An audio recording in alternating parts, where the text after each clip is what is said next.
tassa bhagavato arahato sama sambuddhassa. Namo tassa bhagavato arahato sama sambuddhassa. Namo tassa bhagavato arahato sama sambuddhassa. Buddhaṃ dhammāṃ saṅghāṃ namasami. 25th of March, 2022, Abhayagiri Monastery. And 4 of us have been on a 2-week retreat, and I think one of the retreat crew, I think Tony, was on retreat this last week. And, that wraps up our solitary retreat periods, our solitary retreat blocks that we do during this winter retreat. Actually, this is the first winter retreat where we've experimented with those 2-week solitary retreats. Normally we do that during the Vasa.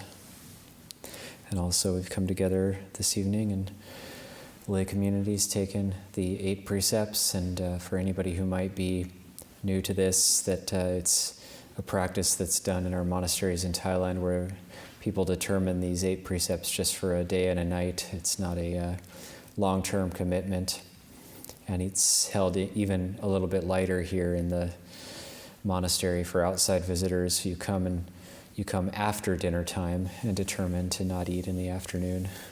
So it's held slightly lighter than in Thailand, where in Thailand it would be everybody determining the 8 precepts in the morning time and then spending the entire day practicing in the monastery, and the entire night also. So that's where that tradition comes from. And also it's an opportunity for the lay community who's living in the monastery, guests living in the monastery, to redetermine the 8 precepts.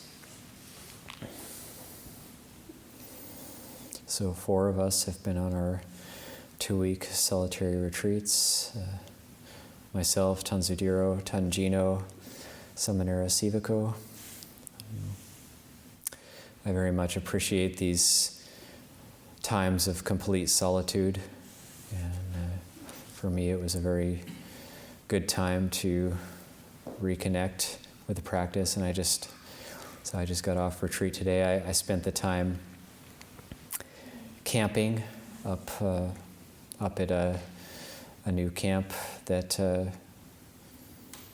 was developed up the mountain, up near the ridge. So it's a pretty good hike to get up to it. The trail is quite steep, and this land is really amazing. This land we have here, it's very rugged, so it gives the opportunity to get out into the thicket, into the wildlands, where we have mountain lions and foxes, lots of deer, a lot of birds.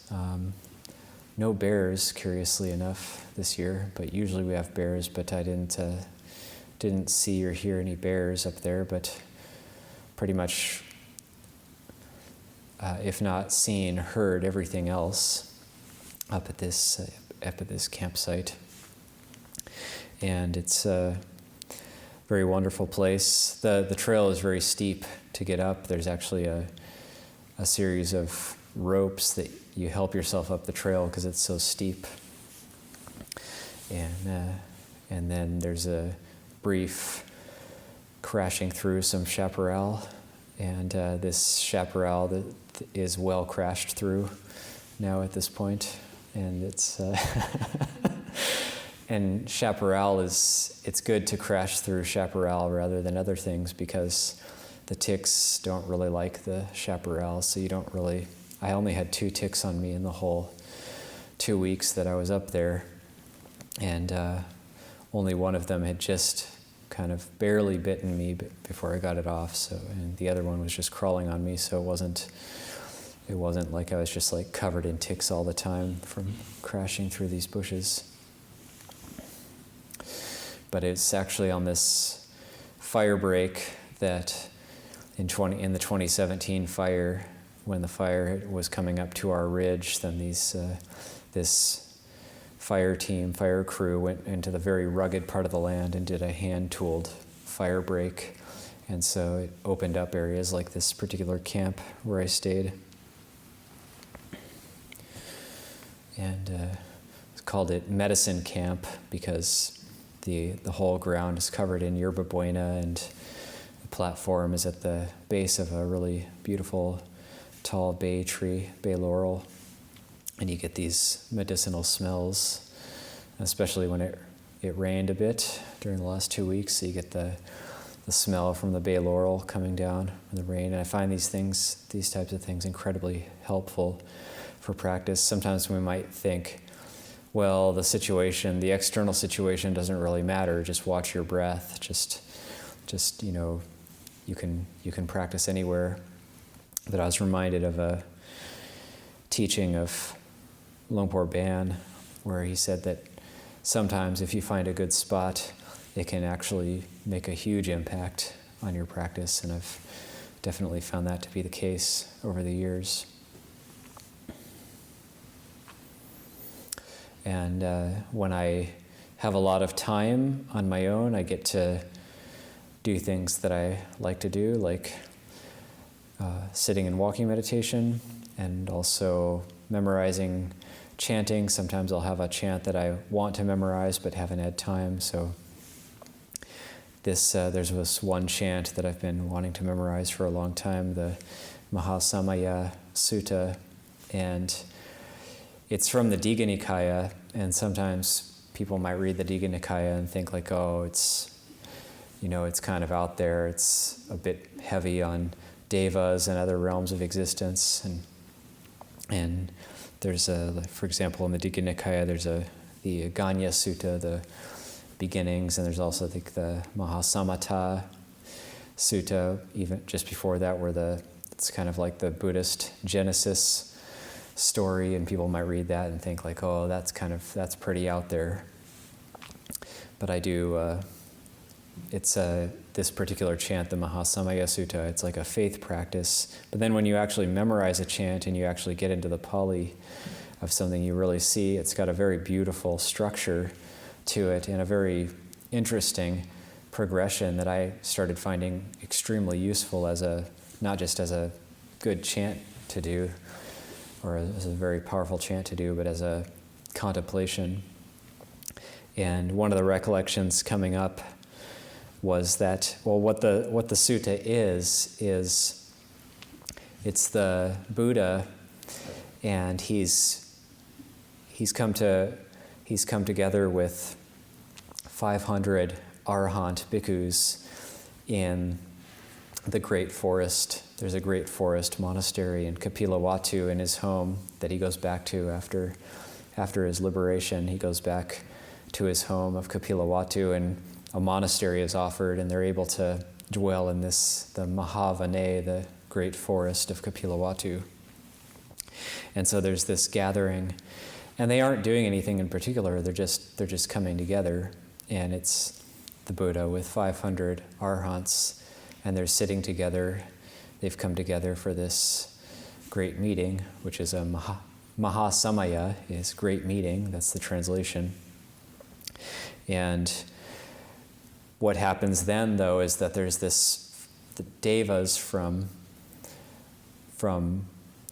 like a huge number of world systems notice this gathering, and they all come together. And this particular gathering is important because it's the biggest gathering of not just the Buddha and 500 Arahants. It's not the biggest gathering in terms of human beings, but it ends up being the biggest gathering in the Buddha's dispensation in terms of non-human beings and devas, spirits, wholesome spirits.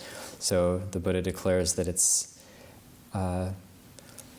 any Buddhas that arose in the past and any Buddhas that arise in the future, at most, their biggest deva gathering in their dispensations, at most it will only equal this one.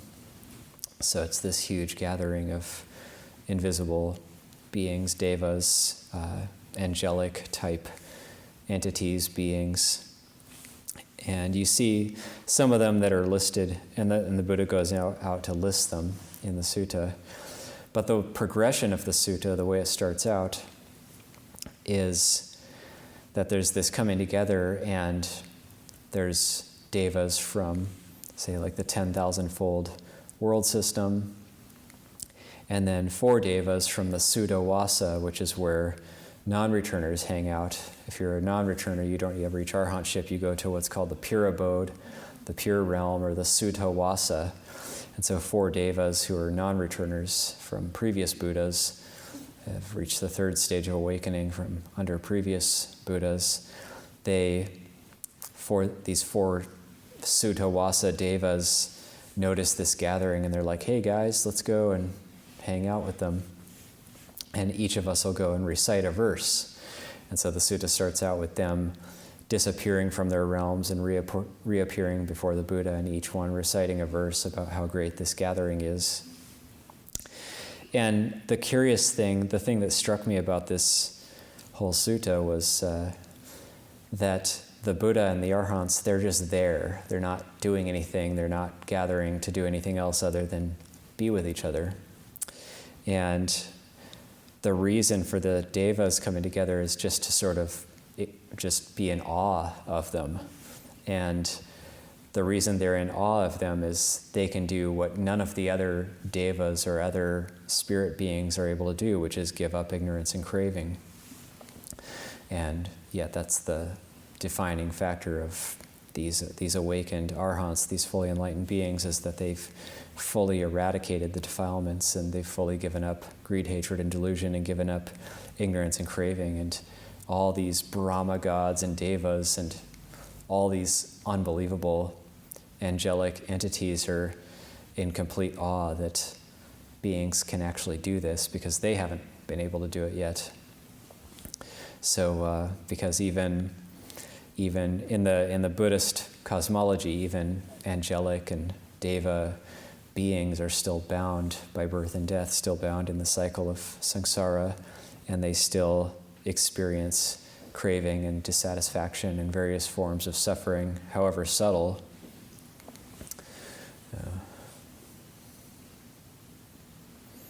So they come together just to experience this sense of awe and wonder at liberated beings coming together. So it goes through the 4 great kings, and all these yakas from the Himalayas have come, and these different nagas and supanas, which are celestial bird-like beings, and they eat nagas. Normally they eat nagas, but they have to keep the precepts when they come to this forest, so they can't kill any nagas. And then it has the supanas and the nagas uttering kind words to each other because they're in the Buddha's presence, and he declares everybody has to be in harmony when they come here together. And the Buddha is just talking about all these different beings that are there, and it ends up with Mara and his army coming and being frustrated at all these arhants who haven't been able to fall under his power, and then leaves. He leaves in a huff, and then that ends the sutta. But the Pali is it's very fun to chant. It's a very long chant, and I didn't nearly finish it, memorizing it. But the Pali is all over the place, and it's quite fun. So this became kind of a recollection, just because I was in a great forest. I was sitting up there in a great forest, and when the Buddha, after these verses are chanted by these 4 Sutta-wasa pure abode devas, then the Buddha actually recites a verse, and in his verse he pays tribute to people who practice. He says, I pay tribute to people who go out into the wild lands and practice. And that's and overcome their fear, and reach liberation. So he gives tribute to that. So it's just being out in the forest myself, these really potent and poignant recollections of the Thai Ajahns and also of the Buddha and his disciples who lived in the forest and didn't have a lot of the comforts that we might have. And recollecting like Mahakassapa living out in the wilds, and when he would say that living at a foot of a tree, he felt like he was, because he was outside, living at the foot of a tree, and then out in the elements during the day, and at night you're looking up at the stars, and the wind hits you, and the sun hits you, and Mahakassapa would describe that experience as like, he said, living at the foot of a tree for me is like, it's like living in a celestial palace. And the comfort I experience is like being in a celestial palace, much greater comfort than being in a home, being in a house, being in a box. And my seat at the foot of my tree is like it's like a throne, like a celestial throne. And there's that sense of just freedom living outside. I haven't quite gotten to those experiences yet, but still, it's a great recollection. It reminded me also of living at Pujamgam, where I was almost constantly outside for about 2 years, and a lot of time, or on Tudong, where sometimes you just lay down and look up at the stars, and it's quite wonderful. And there's a sense of being able to endure more than we think we could endure. I remember being on one Tudong walk in these walks that we do where we take our bowl and robes and we walk. This particular walk was walking north on 101. We live on faith, don't know where we're going to eat or sleep each day. And this particular Tudong was quite difficult. There was a lot of rain, walking in the rain, getting wet. And I remember coming back here and going back to my kuti and laying down to sleep in my kuti, and it was raining outside. And I thought, I can't believe that I was out in that rain, and I was okay with it. Like when I was in my warm kuti and it was raining and cold outside, I thought, I can't believe I was just outside in that and actually sleeping and abiding, and didn't sleep that well actually, but when I was on that Tudong, and I remember one night it just rained all night, and we had these little tiny, we were trying to go ultralight, so we had these little tiny tents, and we were just sitting with our arms around our legs all night, and it was just, the rain was creeping, the water, it's not an actual tent, you just have a rain fly, so the water's creeping in from the sides. And is it dawn yet? Is it dawn yet? But I remember being in the kuti and thinking, I can't believe I willingly was out in that. But I mean, the same kind of experience happened on this 2-week retreat where it rained for 4 or 5 days in the last 2 weeks, and I had a really good rain fly. Sleeping bag barely got wet, and the kind of feet of the bag got a little bit wet, but it wasn't that bad.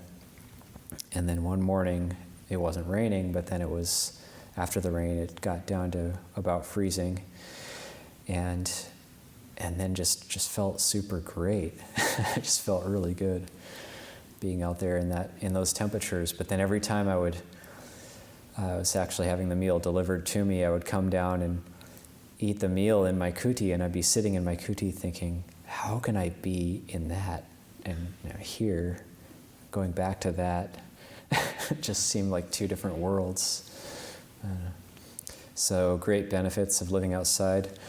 The Buddha talked about some of the benefits of mindfulness of the body, and one of the benefits of mindfulness of the body is one endures heat and cold, and that's one that we might easily overlook, these kind of teachings, but they become very pertinent in these types of situations. And when the Buddha says you endure heat and cold, he's not just saying, when the Buddha says these types of things, he's not saying like, oh, it's kind of cold and you're okay with it, and it's kind of a bit warmer and you're okay with it. When he says you can endure heat and cold, I get the sense he means really hot and really cold. That's what you can endure if you practice mindfulness of the body, mindfulness of breathing and mindfulness of the body. And it's true, you really looking at the feelings in the body and then being with the breath, being fully in tune with the breath and the body becoming calm and tranquil, and the external world does seem to be less of an impingement. And there is that more of the pleasant sensations experienced in the body.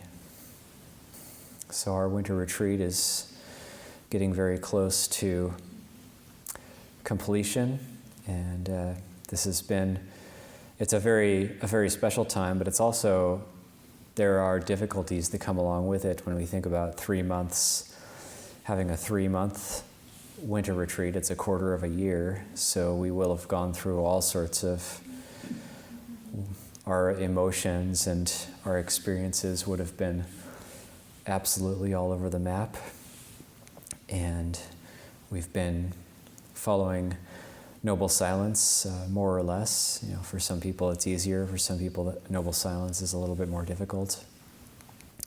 And but we have been able to have a lot of time for practice.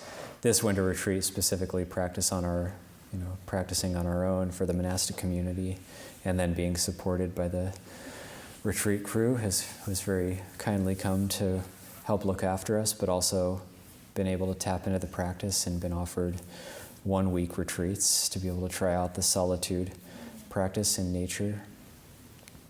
And then it's very quickly coming into an end. So when we near the end of these big retreats, it's always a recollection of separation. We're like a family that's come together, but then it's the teaching they give over and over in Thailand, where the Kruba Ajahns, they like to teach that we come together for the sake of separation, and any coming together ends in separation. Birth ends in death, coming together ends in separation. And there can be there's a sense of change with that, and it's just the natural way of things. Our experience of life, it's always in flux, and people will be making their plans and what to do next, and so on.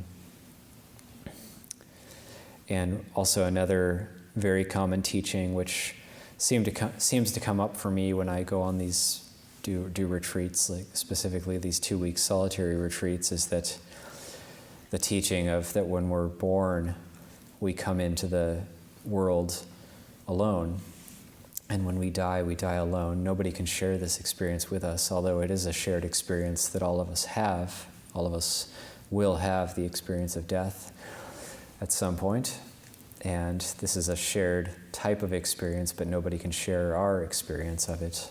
So, even if we're married, or we have a big circle of friends, or we're surrounded by family, we come into this world alone, and we pass alone. And so that recollection really comes up in solitude. That's why the Buddha is talking about atahi atano nato. We have to make a refuge to ourselves. Nobody outside or no other thing outside can be a refuge to us. Also, the drawbacks, sometimes in retreat, the drawbacks of samsara come up, like the drawbacks of just being a human or being a living being that comes up, that there's that sense of dissatisfaction that comes along with change, and things like having to be separated from things we like, people we like, or having to be in contact with things we don't like, or people or situations that we don't like. These are drawbacks, or what we call defects of samsara, of the cycle of samsara, cyclic existence. And this is the very thing that we're trying to address by making a refuge unto ourselves. Because the Buddha said we have the power to overcome this sense of suffering or dissatisfaction that's always seems to be at least in the background, in the heart. And nobody else outside of us is responsible for it. It's our experience and it's arising for us, although there might be external situations which kind of trigger it. But if it was completely dependent on external situations and we had no power to change it, then we're not empowered. That would disempower us from overcoming suffering. But because we actually can do something about it, we can choose how we respond to the external world. We can actually take charge of our own heart and be our own refuge. Then we are actually able to come to an end of suffering and dissatisfaction. That's why we do all this practice. That's why we do these retreats. That's why we're here. That's why we come to monasteries. There's a phrase in the suttas that sometimes people go to the monastery and with the thought, who can give me a word or two to lessen this suffering? So people they might have had a broken relationship or some sort of death of a loved one. They go to the monastery and they're suffering or grieving in some way. Who can give me a word or two to lessen this suffering? And they hear about the Buddha. They go to the monastery and think, well, maybe these guys can tell me something to help lessen this sense of dissatisfaction or unsatisfactoriness. But it's good to get our minds around that the Buddha really empowers us to do something about it for ourselves. And there's always going to be disagreeable situations in the external world, and they're very easy to find. We don't even have to look for them. So if we want to stir ourselves up or be upset about something, we don't have to look very far. We can look at the news, or we can just think of the last time, that irritating person did it again. They did it again. And we can stir ourselves up. But it takes that's what we call ayoniso manasikara, which is unwise attention. This factor of unwise attention is where the mind is always kind of looking for the next irritating thing to get itself stirred up with.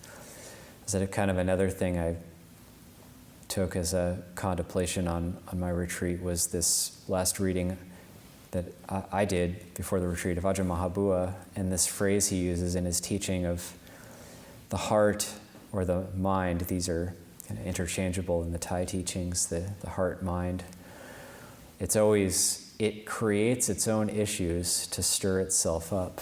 It creates its own problems and gets itself all tangled up. So not only is there issues and then my mind getting stirred up, there's my mind is creating the issues and then it's stirring itself up. So it's all happening inside. And it's just an illusion that the issues are coming from the outside. And so this is difficult to see, but then we have yoniso manasikara, which is the wise attention, and that is looking for the good, looking for the wholesome, looking for the thing that's going to bring the mind to a state of well-being and peace. Yoniso manasikara, these are things like focusing on gratitude or good things that have been done for us, or remembering some gift somebody gave us or something kind somebody did for us, and that's yoniso manasikara. So any use of our attention to focus on something that's going to bring about wholesome states in the heart, in the mind, that's how we want to be using or directing our attention. That's what we want to be letting in. Mindfulness is like a guardian. Mindfulness is a sentry that stands at the sense bases of the eye, ear, nose, tongue, body, and the mind. The mindfulness is a sentry which only allows in the things which are going to lead to wholesome mental states and not to unwholesome mental states. That's how we use the mindfulness.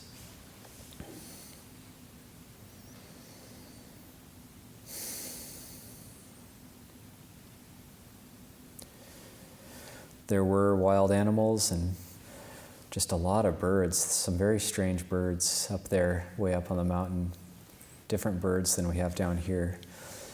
Some birds were the same, some were different actually. There was one bird that it perched on a branch in front of me, maybe about 50 feet away one morning, and it had the craziest song I'd ever heard. I never heard anything like it. And it was all over the keyboard.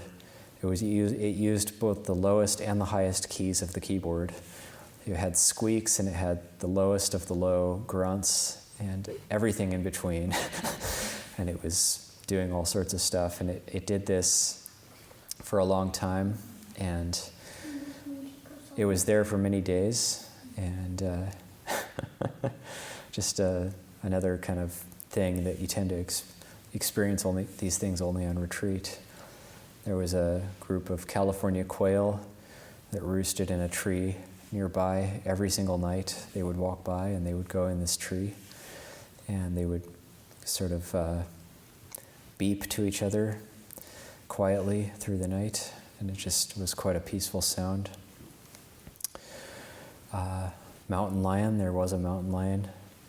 There was a mountain lion there, and that definitely did bring up fear. I didn't see it, but it decided to come and walk on my sitting cloth one day when I went down for the meal, and came back and there were these paw prints.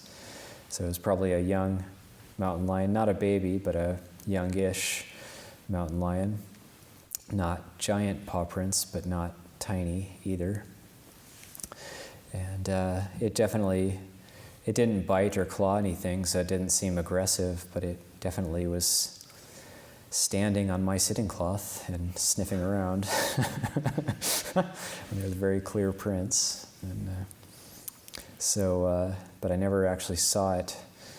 I think it was watching me one night when I did walking meditation, but I couldn't tell if it was eyes or just reflections from the moon. It was about 30 feet away. But they do watch. They say in Mendocino County, you're always being watched by a cat. And yeah, that definitely brought up that experience of being in the wildlands and being actually out in the forest, and definitely spurred me to do as many protective chants as I possibly could every night. And it does help. So those are just a few experiences to share, just to be grateful that we have this opportunity, and just to actually point out how unusual and rare it is to have the opportunity that we have here at Abhayagiri to come and keep precepts and be with the Sangha and to practice. And we can always recollect that for the, say, winter retreat crew moving on. If people are leaving or moving on, you can recollect that for a lifetime. That type of the type of practice that's possible that one can do in this Wanaram, in this particular monastery, this forest. So we have the opportunity to continue practicing this evening as well. I'll leave that there as a reflection for tonight.